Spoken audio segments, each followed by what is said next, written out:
Dearly beloved, we are gathered here today to get through this thing called life. Electric words, life, it means forever.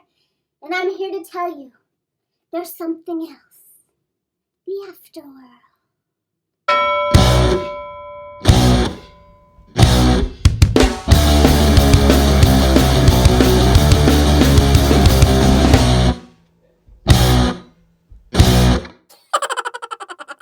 Hi, welcome to Kickass Switch, putting the K in magic. I'm Joanna DeVoe, and you are watching a video about how to rock out the Desire Map Day Planner Witchy style. And you might have heard me talk last week in the weekly witch review about how I sometimes dub a special kind of person an honorary witch. This is because some people, they're just naturally magical.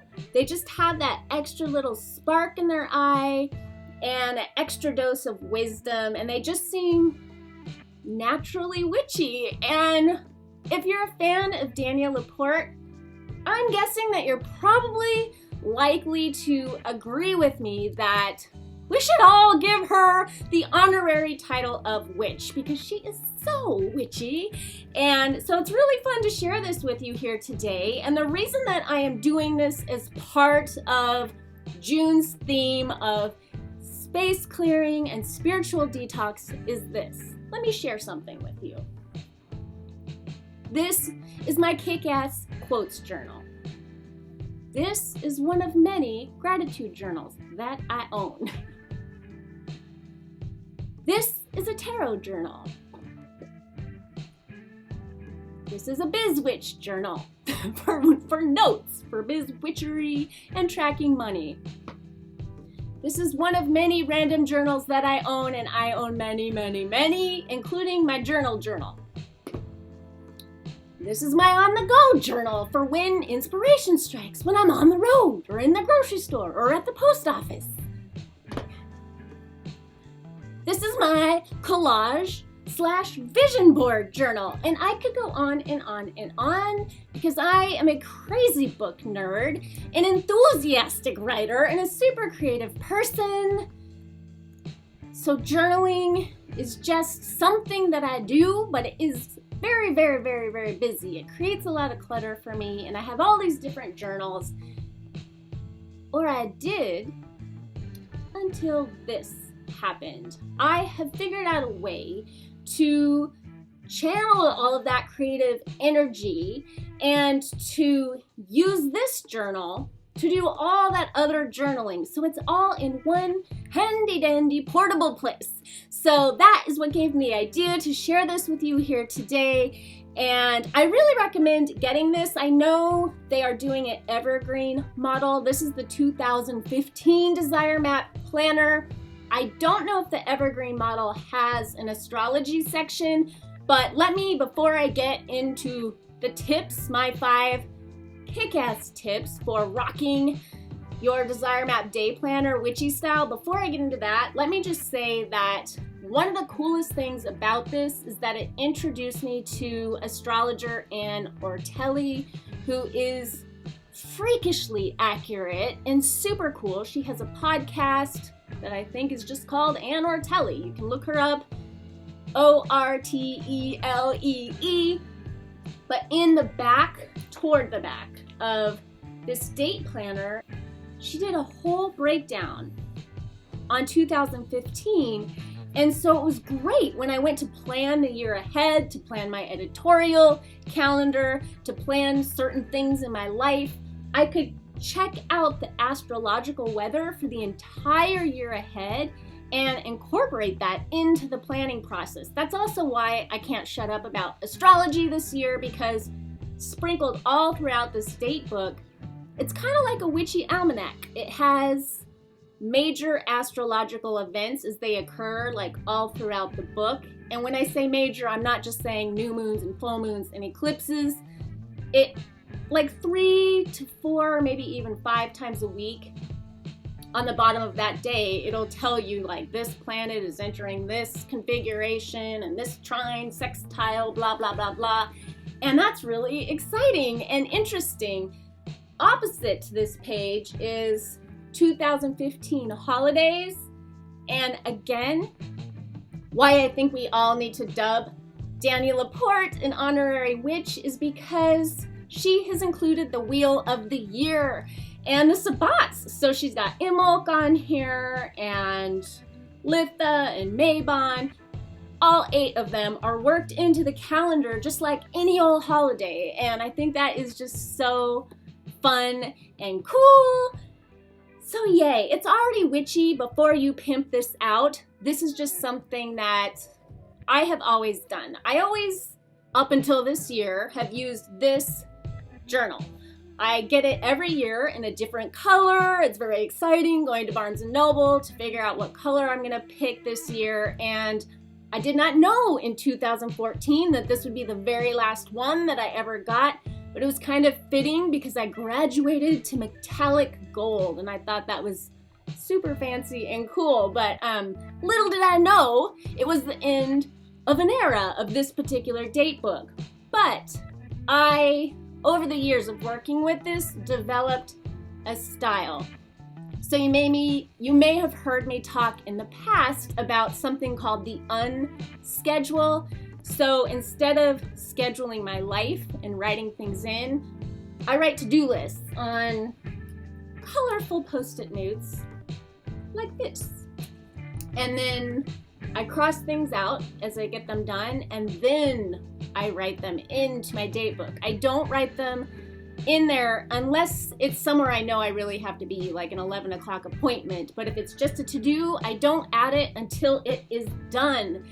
And then what it does is it creates like a gold star reward system where it lights up the reward centers in your brain. And it's just a great way of tricking myself into being super productive because every time I get to check something off my list, I also use like a pretty colored pen to write it into my date book. So tip number 1 actually comes from my long tradition with this, and it is to collage.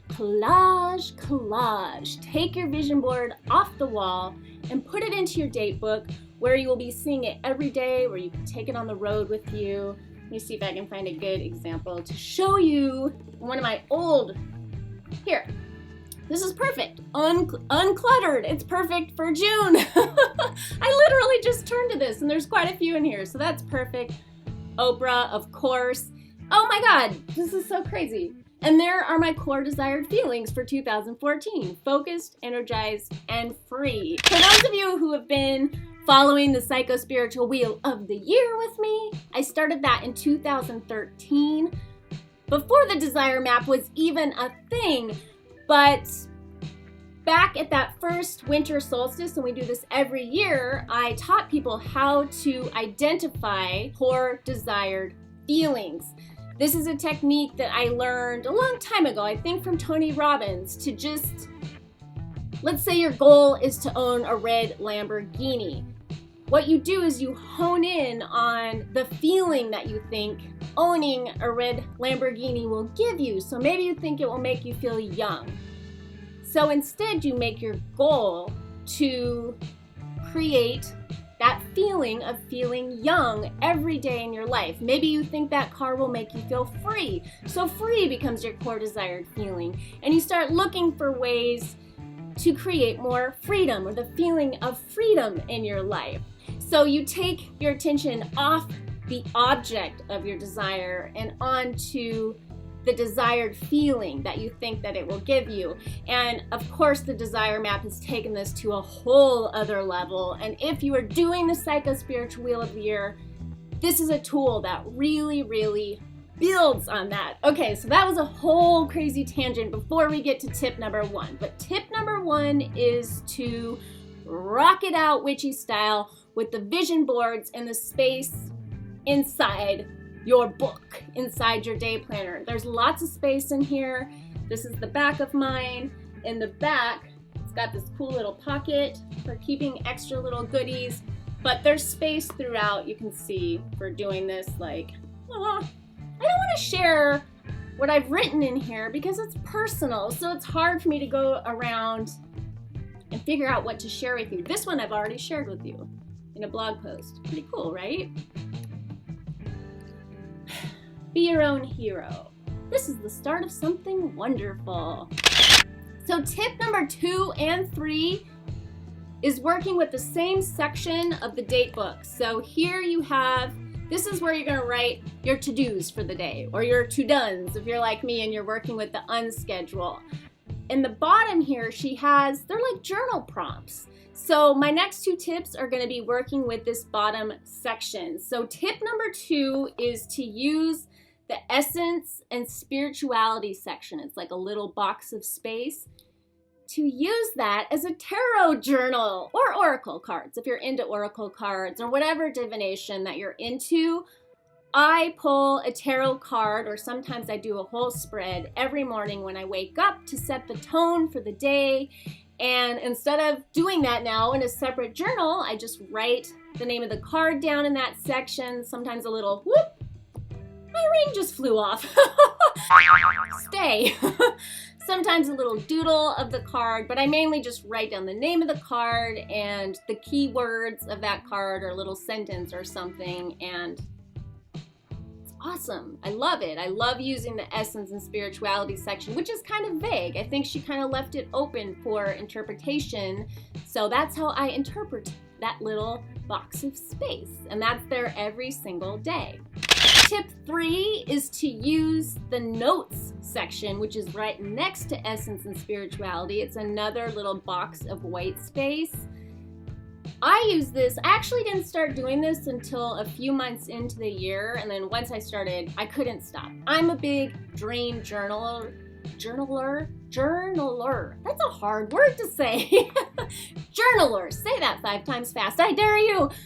I use that as a dream journal. I love keeping a dream journal because not only do I think it's just interesting to track your dreams and to start noticing any patterns that emerge, and I believe that our psyche and the deep, deep, deep parts of our soul, I believe that speaks in symbols, that it speaks symbolically in a way that our conscious, linear, intellectual mind just can't touch.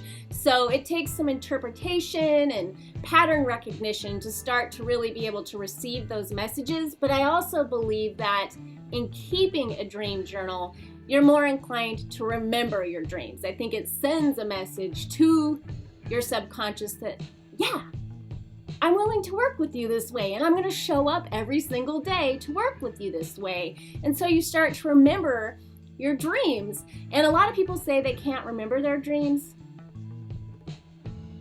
Everybody dreams, and keeping a dream journal is a really good way to get that process started, and you can keep your date book right next to your bed so that first thing when you wake up in the morning, it's amazing how they go away if you don't write them down. You'll be like, I'm just gonna go make myself a cup of coffee and then I'll come back and do that. And just by some weird, mysterious magic, it like floats away and you can like feel it on the tip of your brain and you try to get it back, but it's just gone.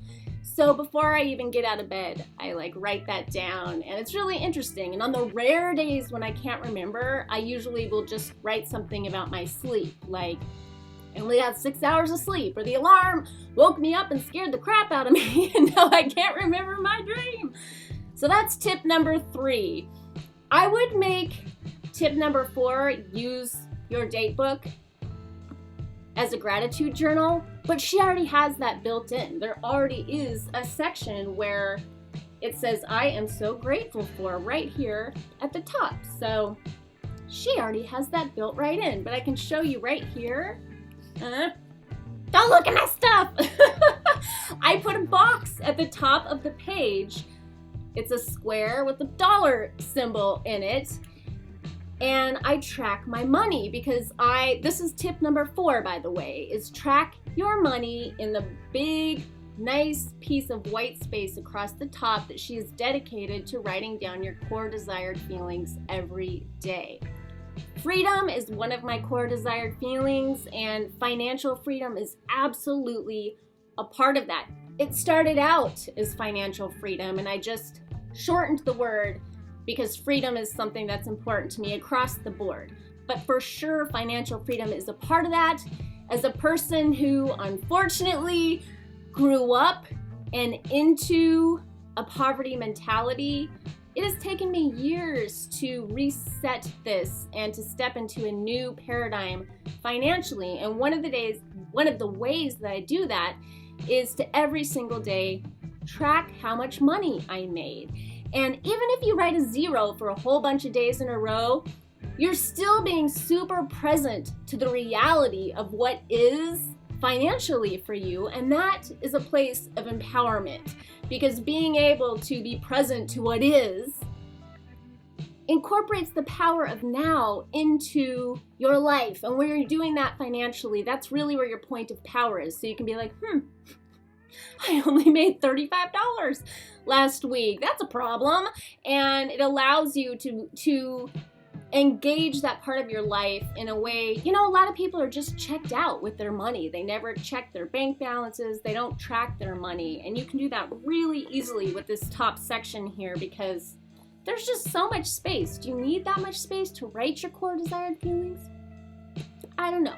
I use part of that to track my money. I also write down my core desired feelings. I have 4 that I've been working with all year: energized, inspired, free, in love. And that's not just about romantic love, just in love with life, in love with everything. That's how I want to feel. But then also I work with different words depending on the situation. So grace is a word I've worked with a lot this year. Grace tends to come with ease and flow, so I have a lot of pages that say grace, ease, and flow across the top. And then I've had long periods where clarity and focus, that was something that I really wanted to feel. I just wanted to feel crystal clear and focused, because I'm such a crazy maniac that sometimes I need to focus on being focused, you know what I'm saying? So clarity is another word I've worked a lot with this year. And tip number 5, actually, let me give you a bonus tip. You might want to pick up some of these tabs. They're just a couple of dollars. I got mine at Target, and of course, my favorite pretty colors. But I feel like this book longs to have tabs. I used it for quite a few months without tabs, and it kind of like drove me nuts, because there's a monthly page, and tip number 5 ties into this, because I use the monthly page. Let me show ya. See, because I have my handy dandy tabs, I can just turn straight to September. And what I've started doing this year that works amazing if you have your own business online. So this is kind of a BizWitch tip, but I think this could be really powerful for anyone, is I've been working with themes. So every month I work with a different theme, and it allows me to keep a conversation going with my business. So with you guys, it allows me to keep a conversation. This month the conversation is space clearing and spiritual detox. A couple months ago it was self-love. 1 month it was money. And it's interesting when you really like drill down deep into a subject like that and you spend some good quality time with it, how much wisdom can come out of that, how many aha moments and synchronicities start piling up. So I'm a big fan of using this section to create a theme. And if you have your own business, this is amazing for creating an editorial calendar, because every week she gives you you have little task lists for every week, which is awesome for planning your month ahead. Every Sunday she does a little check-in. It says, and pause. Before another week comes and goes, take a mindful moment to review what just passed and where you want to go from here. Small habit, profound power. I think small habit, profound power is one of the secrets to this book's magic. And all these little tips I'm giving you to really structure your life.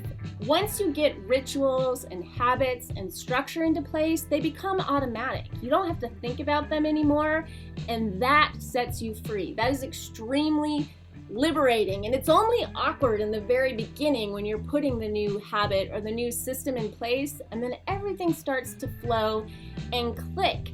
And I think if you put these 5 tips into practice, if you're using this book or some other date book you want to adapt this for, I think you will really start to see small habit, profound power. You'll start to feel the power of rituals and structure and habit, and the way that can really set you free. But every Sunday she does like, you review your week.